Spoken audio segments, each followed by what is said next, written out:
मज़ेदार फ़िश कढ़ाई तैयार करने का बहुत ही आसान तरीका। फ़िश कढ़ाई के लिए सबसे बेहतर मछली है काला रहू। 3 अदद प्याज आपको चाहिए, 1 गट्ठी अदरक, लहसुन की 1 गट्ठी, 4 हरी मिर्चें, पिसा हुआ धनिया और हल्दी, साबित ज़ीरा, काली मिर्च और दालचीनी। 1 पाव दही आपको चाहिए। मछली को मुनासिब टुकड़ों में काट कर अच्छी तरह से धो लेना है। प्याज भी हमने काट के रख लिए थे। अदरक और लहसुन का पेस्ट बना लिया था और 4 टमाटर हमने काट लिए थे।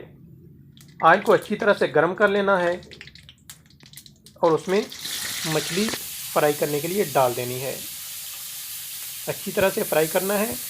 जब ये वाइट हो जाए तो हम इसको डिश आउट कर लेंगे। ये देखें, मछली हमने फ्राई की है तो इसका कलर वाइट हो गया है। उसके बाद दोबारा कढ़ाई को चूल्हे पे चढ़ा देना है और उसमें घी या ऑयल डाल देना है। प्याज डाल दिए। इसके साथ ही हम इसमें डालेंगे 2 अदद हरी मिर्चें काट के। हरी मिर्चें डाल दी। अब इसको हम पकाएंगे जब तक ये प्याज ब्राउन हो जाए। उसके बाद हमने अदरक और लहसुन का पेस्ट और कटे हुए टमाटर इसमें डाल दिए हैं। तमाम मसाले भी हमने इसमें शामिल कर दिए हैं।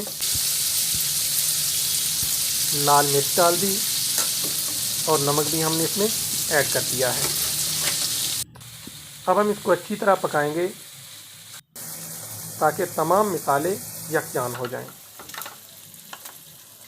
जितनी भी मछली हमने फ्राई की थी वो इसमें हमने डाल दी है। मछली को मसाले में शामिल करने के बाद हम इसमें डालेंगे दही।